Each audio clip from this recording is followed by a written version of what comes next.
దూత media, power of news. జై గోమాత. బక్రీద్ పండగ అయిపోయి ఈ రోజుకి 11 రోజులు అవుతుంది.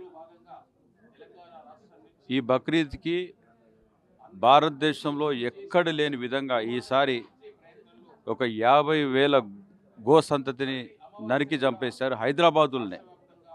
బహుశా పాకిస్తాన్లో కూడా ఇంత జరగకపోవచ్చు, అంత ఘోరం హైదరాబాద్లో జరిగింది.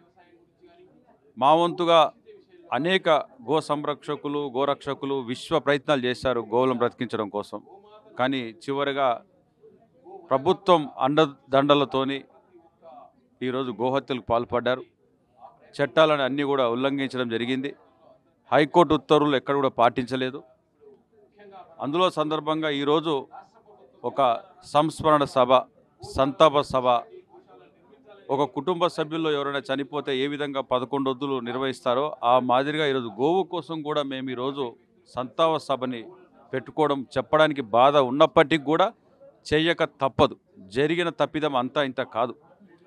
సో ఈ సభ ముఖ్య ఉద్దేశం నెక్స్ట్ బక్రీద్ కల్లా ఒక్క గోవును కూడా హైదరాబాద్కి తరలించకుండా ఎక్కడికక్కడ రక్షించుకోవాలి, సంతలోని దీన్ని అరికట్టాలని ఒక ఆలోచనతోని గోరక్షకులకి పూర్తి భరోసా కలిగించి గోరక్షకులకి ఎటువంటి ప్రాణహాని జరగకుండా వారికి ఇన్సూరెన్స్ చేయించాలని కూడా నిర్ణయం తీసుకోవడం జరిగింది. ఖచ్చితంగా రాబోయే రోజుల్లో ప్రతి గోవుని రక్షించుకుంటాం, గో సంరక్షణ చేస్తాం, సంతలోని గోవులని అరికట్టేటువంటి ప్రయత్నం చేస్తాం.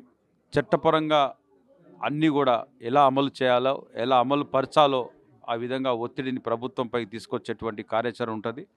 ప్రతి అమావాస్యకి గోరక్షకుల పైన సమావేశం ప్రతి జిల్లాలో జరగబోతుంది. కాబట్టి ఈరోజు ఆ నిర్ణయం తీసుకున్నాం. కాబట్టి ఖచ్చితంగా దేశవ్యాప్తంగా ఈ ఉద్యమాన్ని ముందుకు తీసుకెళ్ళి గోవుని జాతీయ ప్రాణిగా ప్రకటించాలనేటువంటి ప్రధాన అంశం కూడా పెండింగ్లో ఉంది. అది రాజకీయ కోణంలో ఎదుర్కొంటాం. క్షేత్రస్థాయిలో కూడా దాన్ని వీర పెద్ద ఎత్తున ఉద్యమం చేస్తామని సందర్భంగా తెలియజేస్తున్నాం. జై గోమాత. సనాతన ధర్మానికి ప్రతిరూపంగా ఒక మహిళగా నేను కూడా ఈ గోహత్యలను ఖండించడానికి ముందుకొస్తున్నామండి. గోహత్యలను ఖండించాలి. మనము గోమాత మన తల్లితో సమానం అనేసి మనం నమ్ముతున్నప్పుడు మన దేశంలోనే మన హిందువుల ఇంత మెజారిటీ ఉండగా కూడా మనం గోహత్యలను ఖండిస్తలేము అంటే ఐక్యత లేకుండా. కాబట్టి ప్రతి హిందువు కూడా దీనికి స్ఫూర్తిగా తీసుకొని ఇలాంటిది వాళ్ళు బక్రీద్లకు ఇట్లా మన గోవులను చంపి మన తల్లిని చంపి ఇగో మీ తల్లిని చంపుతున్నామని అన్న కొడుకులను ఏ దారి చూపెట్టాలో ఆ దారి మన అందరం అన్నదమ్ముళ్ళము అక్క చెల్లెలు అందరం కలిసి మన భారతదేశ ఒక గోమాత బిడ్డలుగా మనము వాళ్ళందరికీ బుద్ధి చెప్పవలసిన విషయం ఉంది. వాళ్ళకి ఖండించాలి, ఈ గోహత్యలను ఖండించాలి. మనమందరం ఒక్కటిగా సనాతనులుగా మనమందరం హిందువులుగా ఏకత్వంగా కావాలనేసి అందరినీ మన హిందువులందరినీ అన్నదమ్ములను అందరి బంధువులను అందరినీ నేను ఒకటే వేడుకుంటున్నానండి. మనమందరం ముందుకు వచ్చేస్తే ఇలాంటివి పరిణామాలు ఫ్యూచర్లో జరగొద్దనేసి వేడుకుంటున్నానండి. థ్యాంక్ యూ అండి. ఓం శ్రీమాత్రే నమః. జై గోమాత.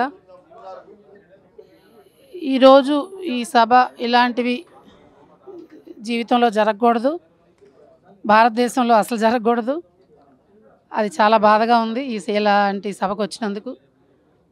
ఇలాంటివి చూస్తామని కూడా మనం అనుకోలేదు. మన ముందు తరాలైనా చూడకుండా ఉండాలి, ఇలాంటివి జరగకుండా ఉండాలి. మనం ఎంత పట్టుదలతో ఈరోజు నుంచి ప్రతి గోమాతని క్షేత్రస్థాయిలో కాపాడుకుంటాము అనేదానికి నిదర్శనంగా ఈ సభాముఖంగా అందరూ కలిసి ఐకమత్యంతో 2 రాష్ట్రాలకు సంబంధించి మనం మన గోశాలల్లో, గుడుల్లో, బడుల్లో అన్నిట్లో గోవుల్ని ప్రొటెక్ట్ చేసుకోగలిగితే నాకు సాధనలో వచ్చిన ఒక అద్భుతమైన ఇవన్నీ కూడా సాధనలో వచ్చినవి. ప్రతి ఇంటికి గోమాత ఉన్నప్పుడు, ప్రతి గుడిలో గోమాత ఉన్నప్పుడు, ప్రతి బడిలో ఉన్నప్పుడు, ప్రతి చోట ఆ గోవు సంరక్షణ జరుగుతూ ఉన్నప్పుడు మాత్రమే మానవ జాతి అద్భుతంగా అన్ని విధాలుగా ఆయురారోగ్య ఐశ్వర్యాలతో అభివృద్ధి పదంలోకి నడుస్తుంది అనేది సాధనతో వచ్చింది. మాకు 24 సంవత్సరాల సాధనతో మేము ఉన్నాము.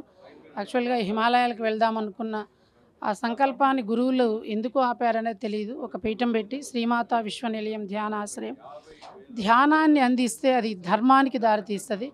ధర్మం నుంచి ప్రతి మనిషి ఆ గోమాతని మనల్ని ఎలా కాపాడుకుంటాడంటే, గోమాత క్షేమంగా ఉంటేనే మానవుడు క్షేమంగా ఉంటాడు.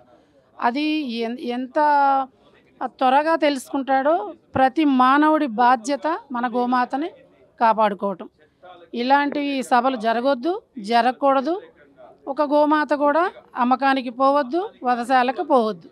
అది ఎవరి బాధ్యత అంటే మన ప్రతి ఒక్కరి బాధ్యత. జై గోమాత, జై భారత్ మాత, జై Hind. For more updates, please subscribe Dutta Media.